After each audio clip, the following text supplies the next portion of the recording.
Make Record. it happen. Beautiful.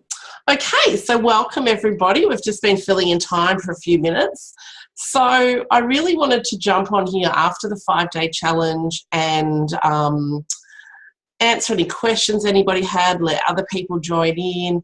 I've got 5 questions as well as some stuff on legalities to talk about tonight. There's some women from New York and that it's the middle of the night there, so fair enough, they weren't going to jump out of bed and tune into this for an hour.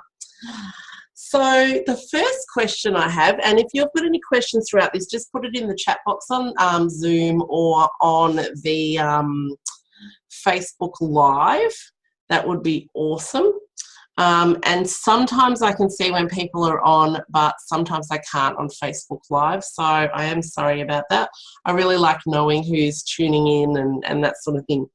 So the first question I had was about, and this is a topic that I've been discussing a bit lately, is how to run a retreat with 1 or 2 people.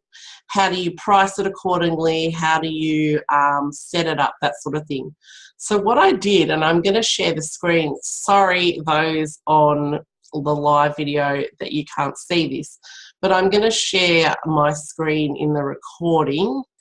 So let me do that, because I did a bit of a PDF, which I'm going to send out on my mailing list, share screen.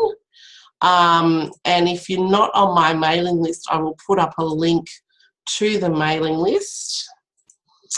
Okay, individual retreat processes. Okay, so I put this together after a call that went for about 90 minutes on Zoom, where we discussed and started to nut through some of the, it's confusing looking at 2 cameras, where we started to nut out and talk through some of the issues that come out with organising smaller retreats and retreats for individualised people. So I hope you can see that on Zoom. And yeah, sorry guys. So retreat individualized or small groups. So the first thing you've got to decide is, will they stay with you in your home? Will you rent a property, like say through Airbnb or a hotel, or will they stay elsewhere? So a local hotel or somewhere, and you will meet for agreed time slots. Like I said, if on my mailing list, I'm going to email this out tomorrow. So if they're going to stay in your home or you rent a property, you have to think of things like, how will you set the boundaries during the time you are there? What other things you want to happen or don't want to happen? How much time are you prepared to spend, spelling mistake, prepared to spend with them? Do you need your own space to get your own work done while they're there? Or are you there 24/7 for their needs? So some of those things, like how much time I'm going to spend with them. I have a specific question. This is Linda. Not sure you want me to ask here or PM. No, put it here in the live so then I can get back to it in a moment. Thank you for asking though.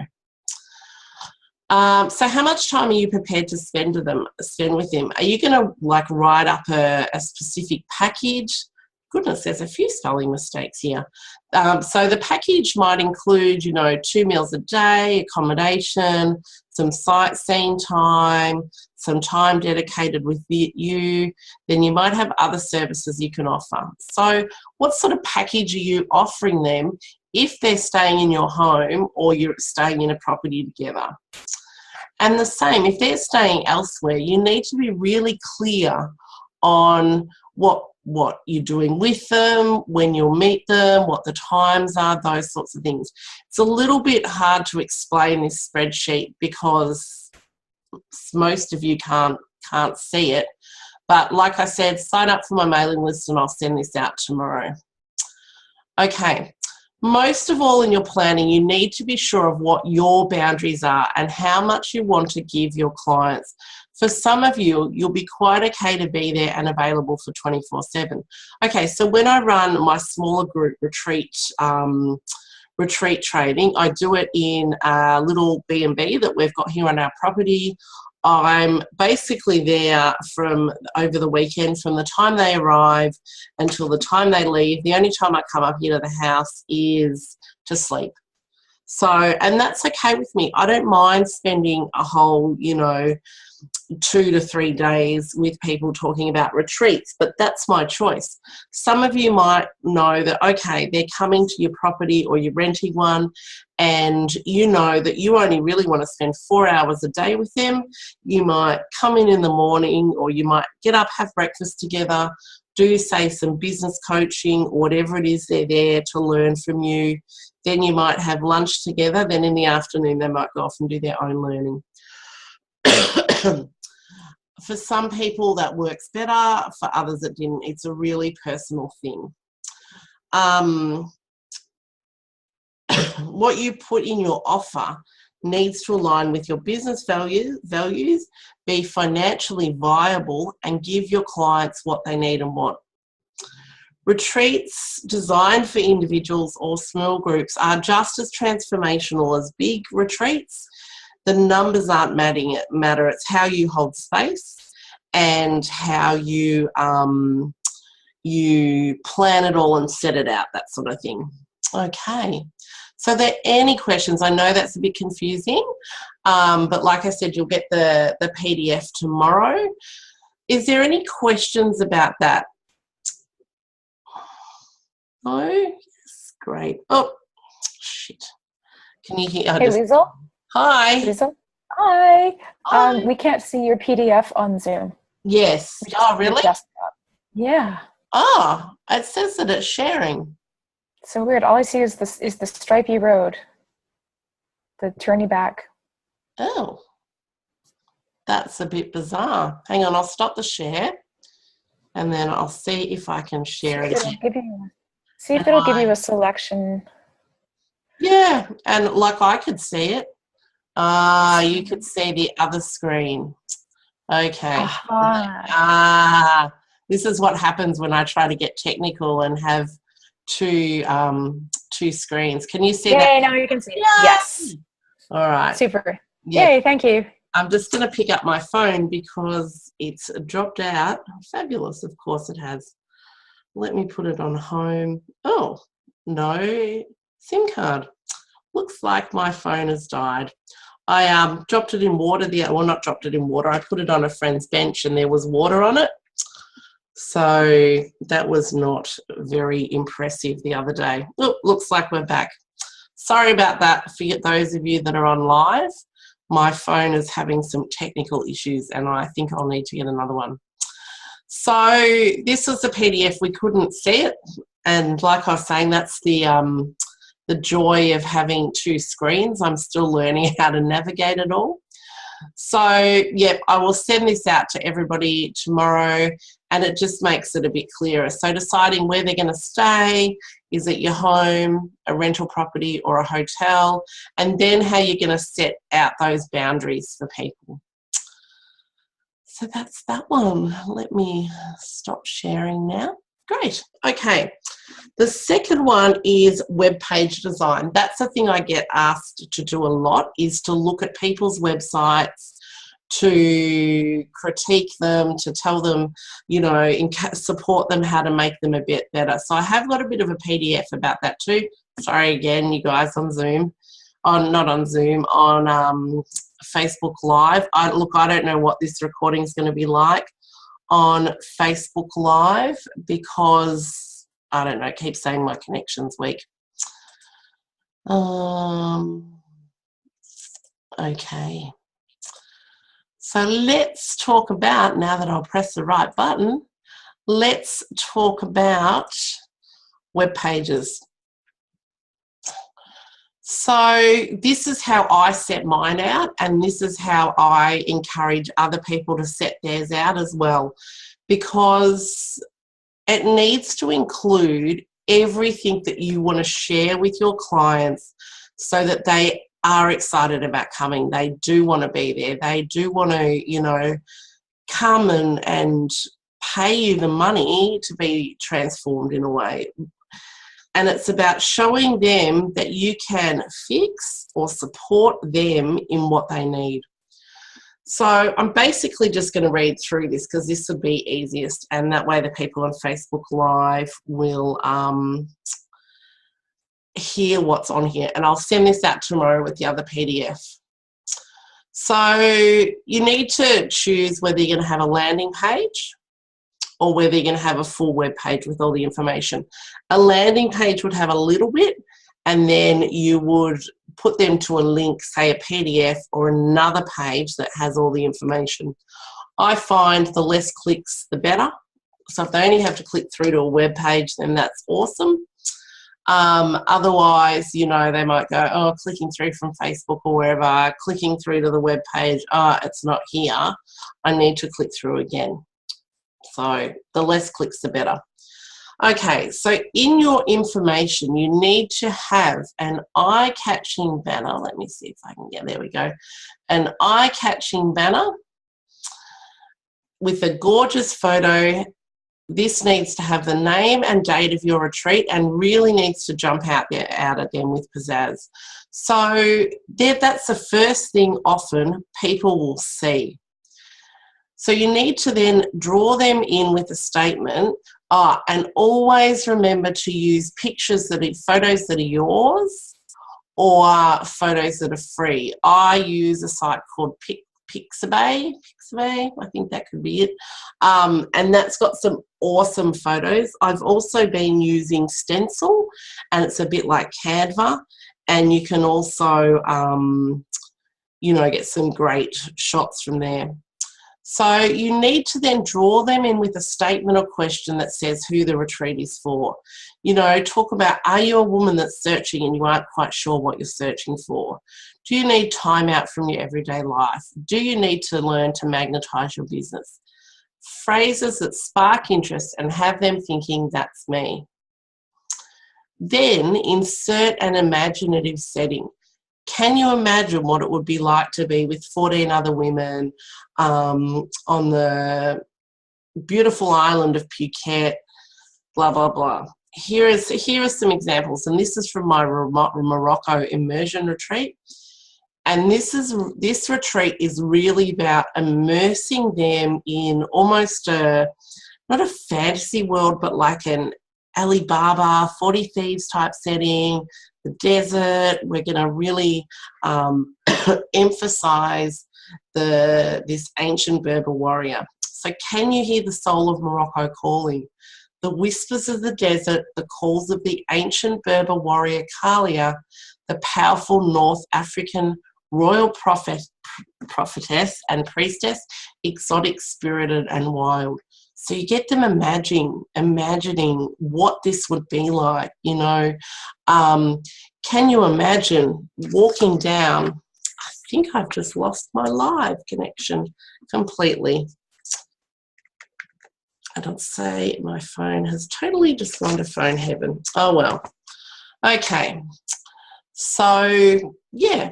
So putting in phrases that entices them and really gets them in and really has them listening is really, really important. You know, what is the gift you could give yourself? A gift of curiosity and deep connection to where you are in your journey. You know, if you Google retreats, you can, you know, look at retreat pages and you'll know some of them are really good and some of them just are not. Just different things, you know. This was one for a retreat/tour to Japan to see the cherry blossoms.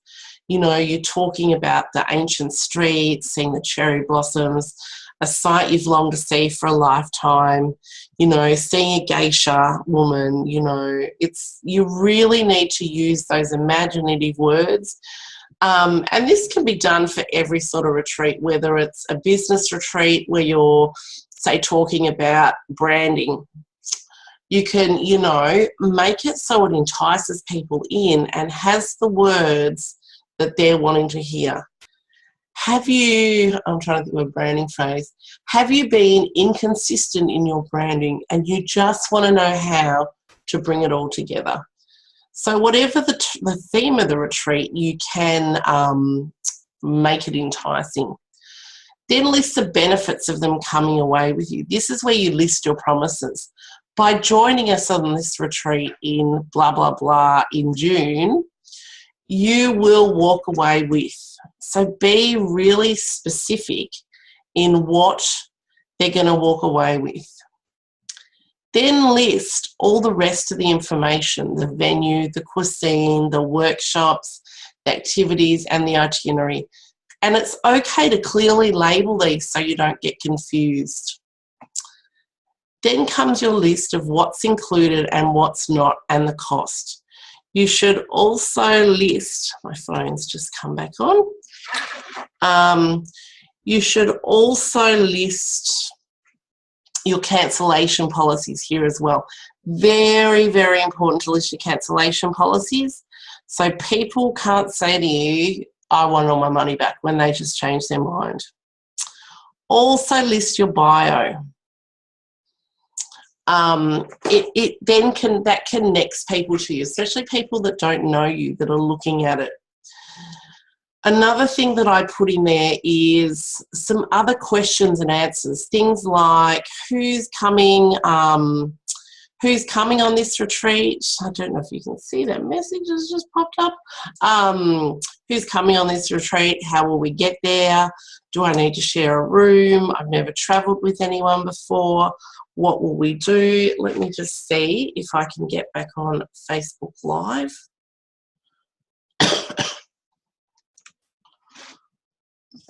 Okay.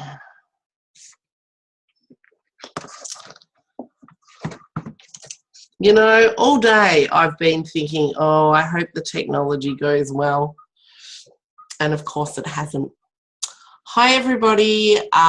Sorry about before, my phone died. I don't know why. It's got a bit wet recently. I think I'm going to have to get a new one. So we've been talking about websites and what to include in there, what to not. I will also include this PDF in the mail out tomorrow. Okay, stop the share. Okay, some other questions I would have asked is, how much programming should you put into an itinerary compared to, how much free time, how many workshops, how much downtime should you have? I personally believe that there should be a really good balance between workshops and free time. If you're teaching stuff about personal development, connection with self, through to business planning, all those things, it needs to be really, you need to give time so your people can absorb it all. You need to be able to let them take some time to go away, to think about what they've been doing, to journal about it, to, just spend some time. If you're going to somewhere like, let's just say Bali, because that's where so many retreats are. If you're going to somewhere like Bali, people are going to want to sit around a pool for a little while, or go down the street, or, do things like that. So the balance in your retreat is important. I do know of retreats that work really well, that are all workshops and very little free time, as long as the participants know that from the get-go. That first time they look at that website and go, oh, this sounds really good, I want them to be able to know what's included. Is it workshops from 9 till 5? Is there workshops in the morning? Is it in the afternoon? Are there just, instigated conversations for people to tune into? What else can I think about program versus programming?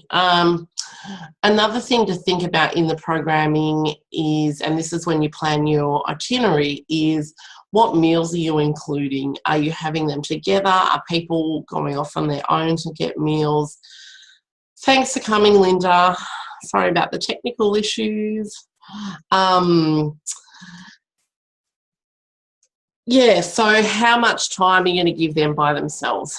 And that's, I've been doing itineraries and programs now for over 20 years, and I certainly still don't get it right the first time I plan one out. July, I'm in Europe, and it's a really small group, and I've just done the third itinerary because it is a small group. We've swapped some things around.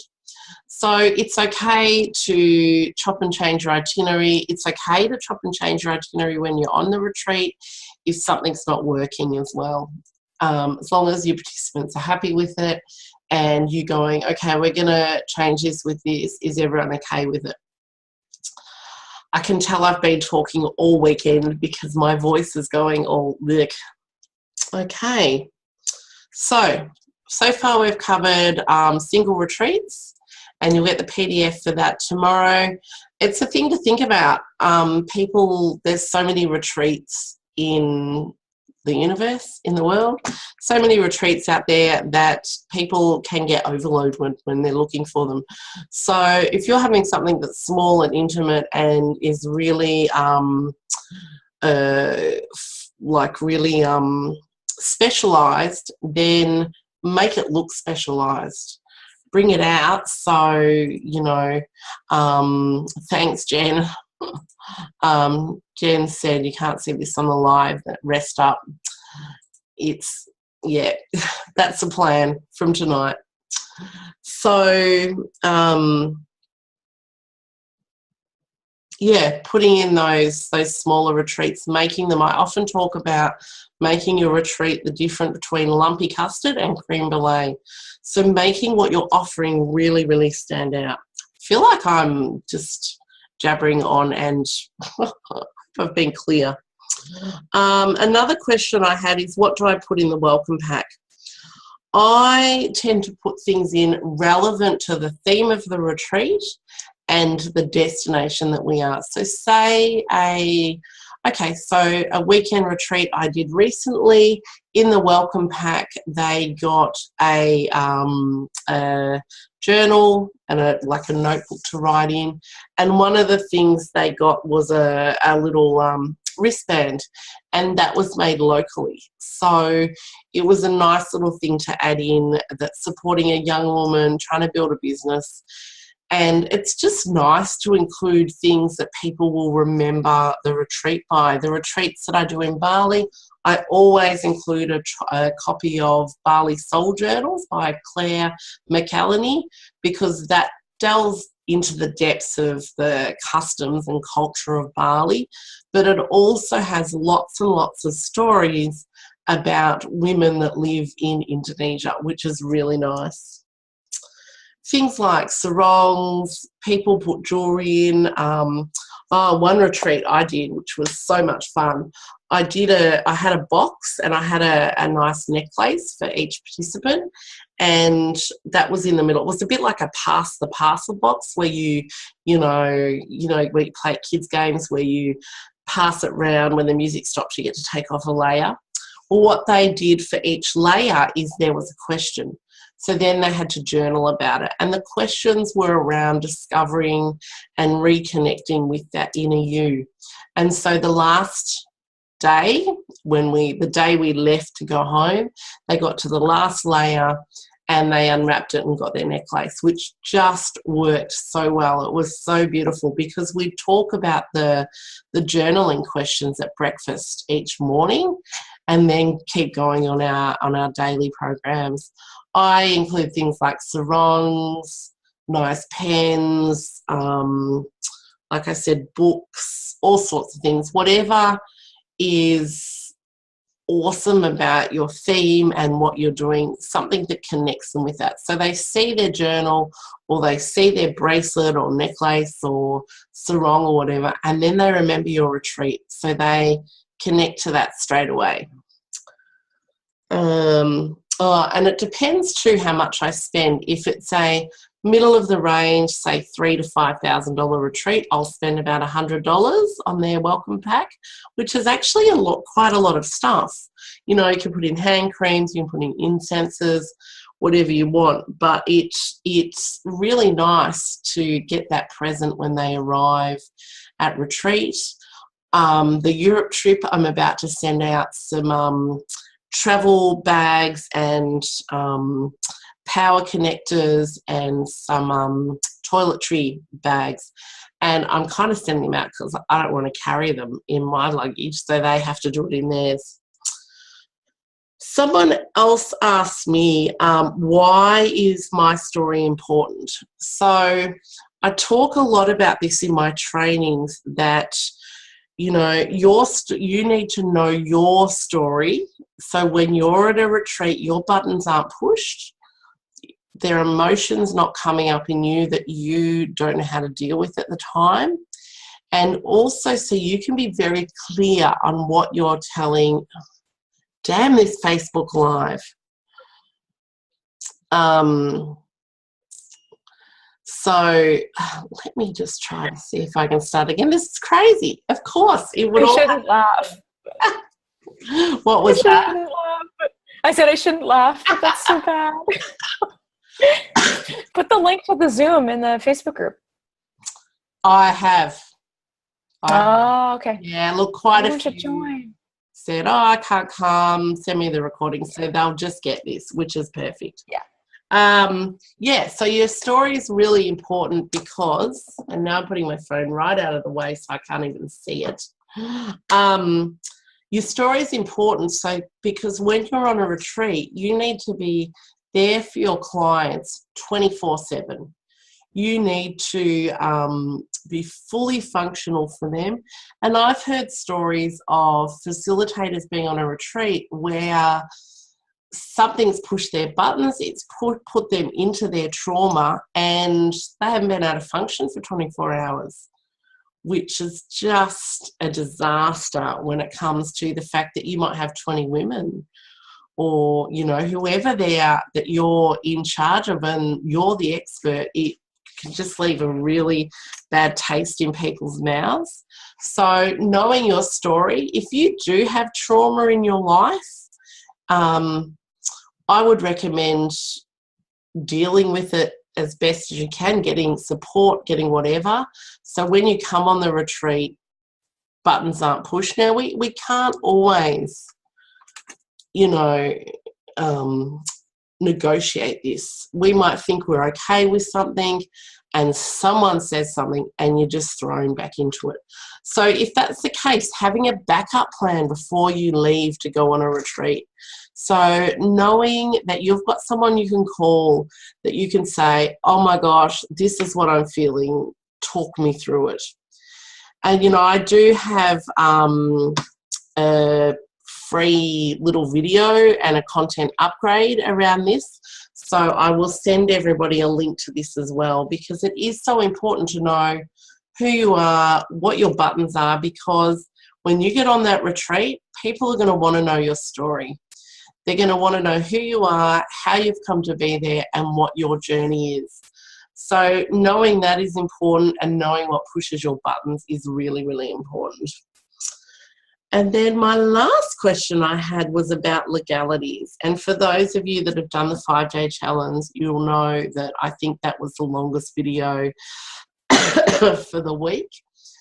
I see so many people going on a retreat that do not have the proper legalities in place. They don't have the proper paperwork that covers them for people coming on their retreat. They don't have registration paperwork that covers everything you need to know.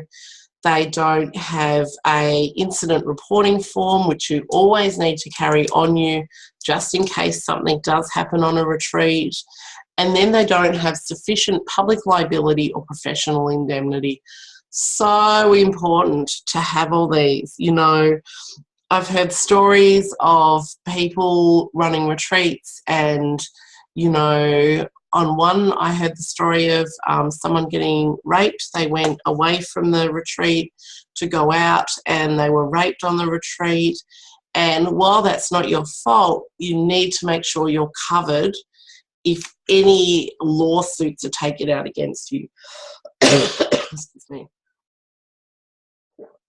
Another thing with legalities is if you've got a retreat overseas and people have travel insurance, that's fine. There are things, though, that travel insurance will not cover because they are at an event. And so say you're running a workshop in a hotel, a person sits on a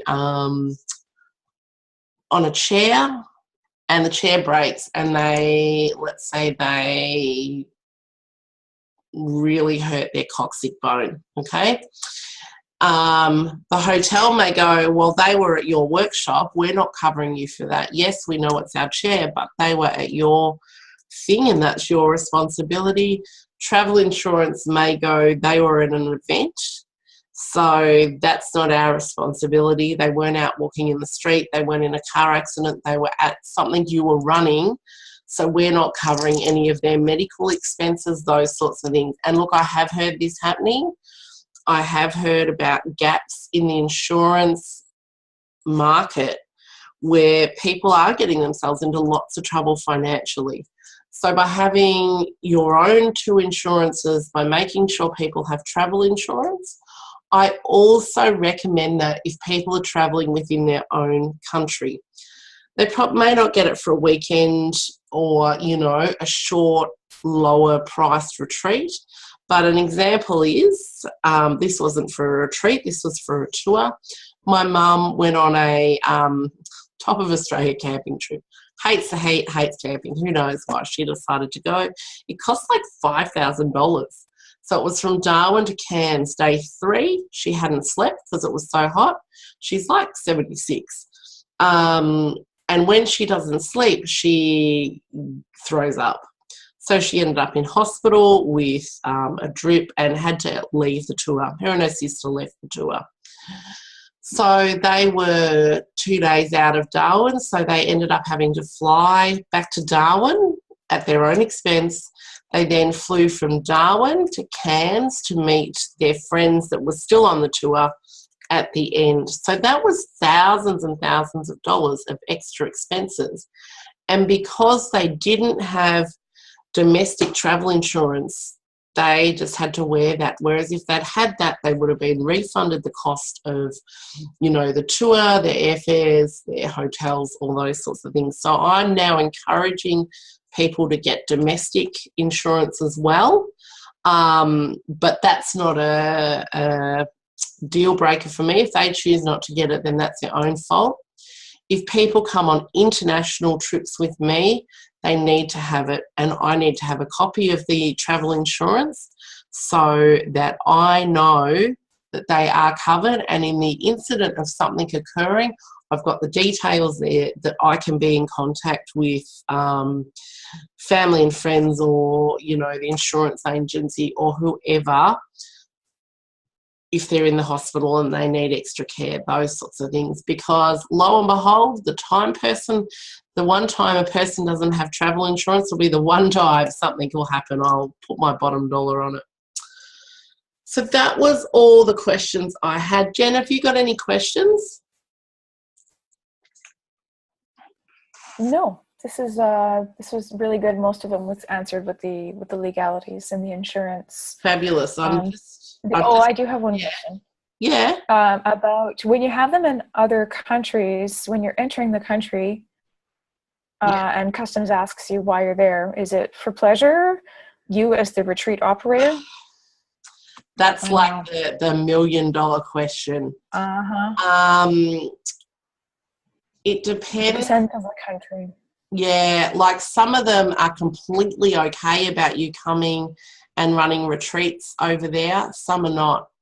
Bali, there's huge issues with visas. A lot of people choose to fly under the radar and just say they're going on holidays, and take the risk of being caught. The countries that the most issues are in are the country, this is just what I found. This may not be 100% factual, but the thing I found is the countries where there's the biggest issue with visas are the countries where there's the highest corruption. So I've had people run retreats in the States, and that hasn't been an issue at all, getting the right visa.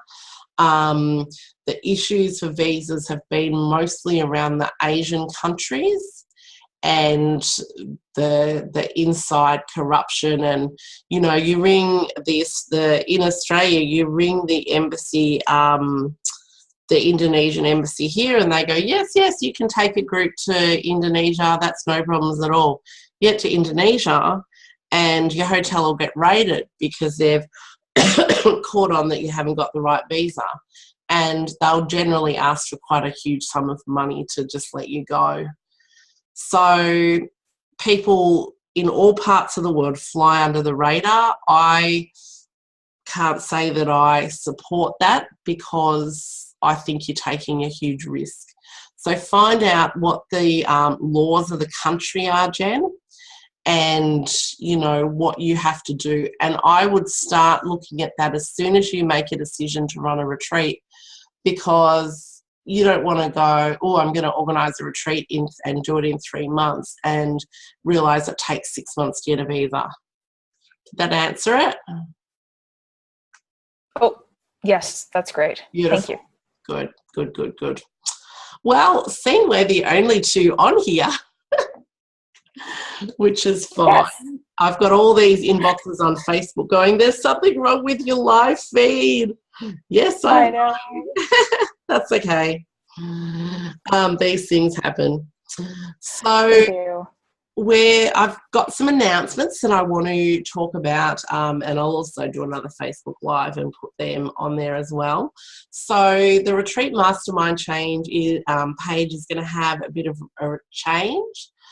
There's some business things happening, and my business will become the Retreat Collective, which will be for people organising retreats as it is now, but it'll also be for people that are looking for retreats.